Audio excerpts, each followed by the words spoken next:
6:20 on this Tuesday morning. Boy, it was a record-breaking Cyber Monday. According to Adobe Analytics data, online sales are projected to be at $7.9 billion for yesterday. By 7 o'clock last night, sales were up by 19.7% from last year. Yeah, this shopping spree comes days after people spent more than $6 billion during Black Friday. And of course, don't forget today, Travel Tuesday, where bargains are expected to be found for those who are looking to take a trip. Okay, so the bottom line is that it's Cyber Week, but you got to be careful and make sure you're getting the legitimate emails from trusted brands. But how could you tell, Jennifer? Yeah, Shelly Palmer is here with all the details. So how do we know if we are being played? Yeah.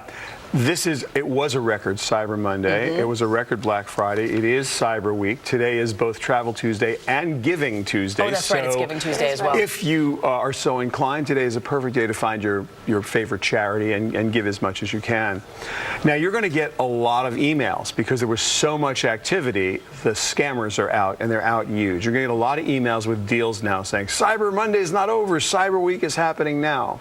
When you get an email, even if it's from a trusted store or a brand that you know, and the deal is too good to be true, and the hair on the back of your neck stands up, you go, that's too good to be true. That can't be $3. It's a $400 item. It's not $3. It's not. It's none of those things.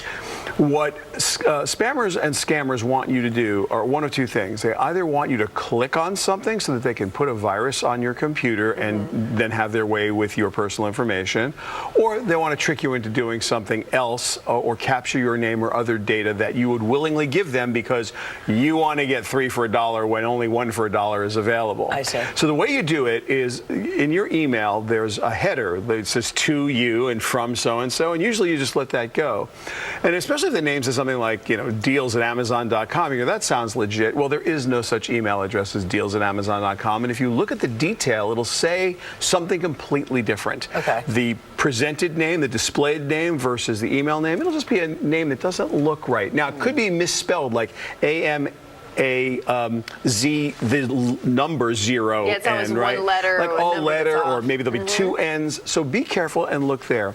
Then also, if you're going to put your credit card in, almost no sites, in fact, no legitimate site is any longer HTTP in the upper left-hand corner. Yeah. They're all HTTPS for secure. Yeah. And you can tell because of the bottom of your browser, there's a little lock that shows up. Right. Now, that's almost everybody, but this weekend, there were hundreds of emails coming in from non-secure sites. Now, the spammers it doesn't always go through it doesn't get filtered always through your spam.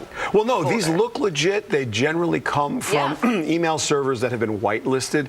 It's become incredibly sophisticated. So the burden is on you. Now, one thing I'd also do, price checking. When you get a price and you say, look at that price, that's amazing. There are a couple sites like slickdeals.net, which is user-generated. Slickdeals.net. Or Camel, which is one of my favorites. Well, that scrapes Amazon and has history. So you can look at a price history of an item for quite a while and say, yeah, that's a $200 item. There's no way it's $25 today. It can't be. And lastly, you're going to get mail forwarded from your friends saying, wow, this deal's amazing. But they didn't look at it any more carefully than you did. Than you would ordinarily. So they're passing along the same sort of So just be careful before you start to send misinformation out. All we can do is be vigilant. Right? That's what we have to do. Yeah. The deals are out there. This is an incredible time, but whenever you have a wonderful experience, whenever you have a great opportunity, other people are going to exploit it. So this is the world of online. It's a little unregulated and a little bit the wild, wild west. And also, I think you shouldn't buy from sites that you just don't know. That's that correct. aren't trusted. I always go through third-party sites like Amazon or eBay. It's a great way to do it. Amazon Marketplace, a lot of sellers, legitimate sellers, even though their website doesn't quite look awesome. It's legitimate. But they're legit, and they're authorized Amazon sellers or eBay as well. So that's great advice.